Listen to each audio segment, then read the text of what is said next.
السلام علیکم ورحمۃ اللہ وبرکاتہ۔ آج کے ہمارے بیان کا موضوع ہے حضرت سلیم رضی اللہ تعالی عنہ کا واقعہ۔ اس سے پہلے آپ ہمارے چینل کو سبسکرائب کریں، بیل آئیکن کو پریس کریں، لائک اور شیئر کریں۔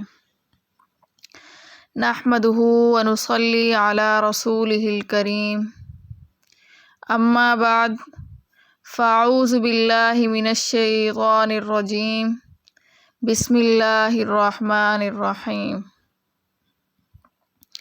رملہ یا سہلہ نام ہے، سلیم کنیت ہے۔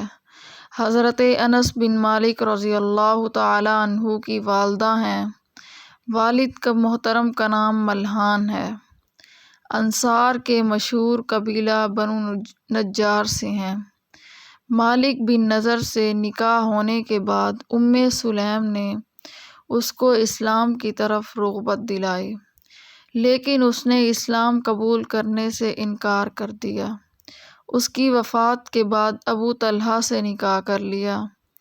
انہی کی کوششوں سے ابو طلحہ مشرف باسلام ہو گئے۔ حضرت انس رضی اللہ تعالی عنہ سے روایت ہے کہ میں نے غزوہ احد میں حضرت عائشہ رضی اللہ تعالی عنہا اور سلیم رضی اللہ تعالی عنہ کو دیکھا کہ مشک بھر بھر کر پانی پلاتی تھی اور زخمیوں کو پلاتی تھی اور بڑی تیزی اور پھرتی کے ساتھ کام کر رہی تھی۔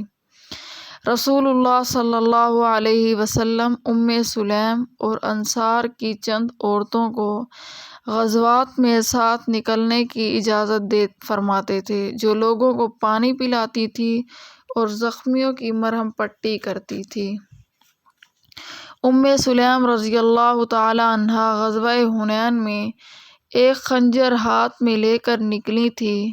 جب ابو طلحہ رضی اللہ تعالی عنہ نے دیکھا تو حضور صلی اللہ علیہ وسلم سے عرض کیا، یہ سلیم خنجر لے کر نکلی ہیں۔ رسول اللہ صلی اللہ علیہ وسلم نے پوچھا کہ اس خنجر سے کیا کریں گی؟ جواب دیا، اگر کوئی مشرک قریب آیا تو اس سے اس کا پیٹ چاک کروں گی۔ رسول اللہ صلی اللہ علیہ وسلم یہ سن کر مسکرا دیے۔ اس حدیث سے دو باتوں کا استنباط ہوتا ہے: ایک، مردوں کی طرح عورتوں کو اقدامی جہاد نہیں کرنا چاہیے، ورنہ حضور صلی اللہ علیہ وسلم نے سوال کیوں کیا؟ دوم یہ کہ اپنی مدافعت کے لیے دفاعی جہاد لڑ سکتی ہیں، اسی طرح جس طرح سلیم رضی اللہ تعالی عنہا غزوہ خیبر میں 7 ہجری میں شریک تھی۔